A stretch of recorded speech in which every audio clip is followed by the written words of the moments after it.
What's going on, guys? Cameron back again from Attack on Anime, here to bring you Fairy Tail Chapter 492 review. Now, this is going to be a shorter review. I was just a little bit disappointed not in Mira because, of course, like I said last week, like Mira was the highlight of this chapter, of course, because seeing her Tartaros form and just figuring out how she got to it was just really cool, and it's always a sight to see Mira take off. But you're going against Eileen Squad, two of her subordinates. I understand that they're not on par with Eileen, or maybe not on par with like any of the Spriggans, but you should at least come close to their level, because as we've been saying on the channel, like, these one-shots have been kind of getting out of control. You made it seem like the Alvarez Empire had some of the most dangerous wizards alive on their squad, and granted, they do. Eileen her power limit is like damn near non-existent. Like, we don't even know the limit to her power. We don't even know what her specific magic really is.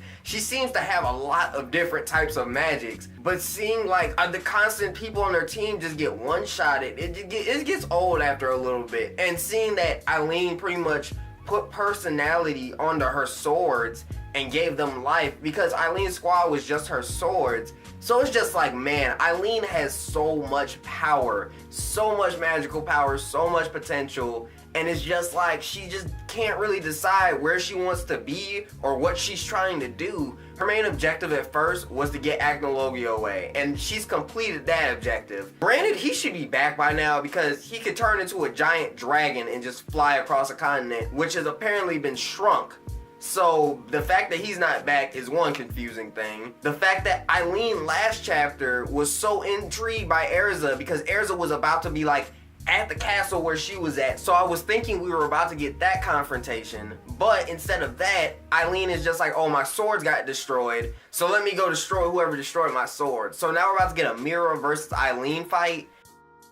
And I'm just kind of like lost. I'm like, I thought you were about to have this meeting with Erza. You guys are gonna meet up and talk, and then you guys are gonna fight probably. Like, most likely they're gonna fight. I don't know, guys. This is kind of confusing at this point of what Eileen is actually trying to accomplish now. Like, I feel like she's gonna fight Mira, and she's definitely gonna beat Mira, because I love Mira as a character, and she's strong as all hell, but I don't see her beating Eileen, especially not by herself. So I feel like she's gonna get the floor wiped with her. But then Erza's gonna see that and probably get real upset and want to fight Eileen, and that's probably what's gonna push them into that fight. Because the last chapter, like I said, she was eyeing down Erza like she was just ready to go in and either like be reunited with her daughter or go fight her daughter or whatever they were about to do. I just feel like in that regards, it's just kind of confusing that Eileen is just bouncing from place to place, and each chapter she kind of gets like a new power. So I mean, at this point, power levels are BS, and we find out Yukino and Angel are sisters.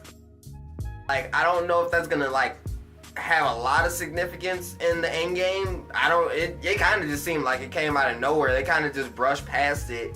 So I don't know if they're gonna expand more on that and actually do something with that, or if that was just like, hey, we're gonna make these connections between these two characters, so if one of them dies, the other one will have that boost. Like, I feel like, of course, the Celestial Spirit Wizard probably won't die because they're rare and few, so her sister's probably gonna die, and then that's gonna push her to get stronger as a Celestial Spirit Wizard probably, and she'll probably team up with Lucy and they'll do some unison magic to save somebody. There's just so many ways that can go. I kind of see where that's kind of going. There's so much going on, and there's so much that they're trying to expand upon, but they're just like, all right, we gotta focus on this, and then jump to this, and then jump back to this, because this was the main thing, and we gotta finish this and leave this on a cliffhanger. So that's been the formula for the past few chapters.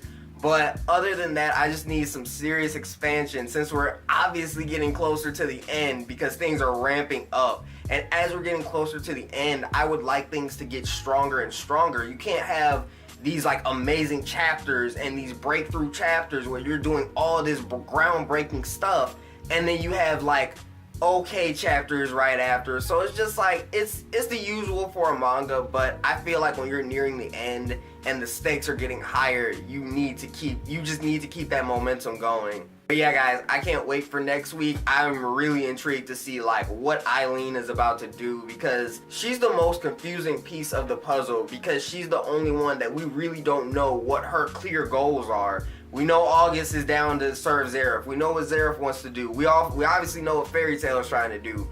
But Eileen seems to be the only one that will do whatever she wants when she wants to. So I just can't wait to see her explain her motives and why she's doing things as she's doing them. But until next time, guys, don't forget to like, comment, and subscribe.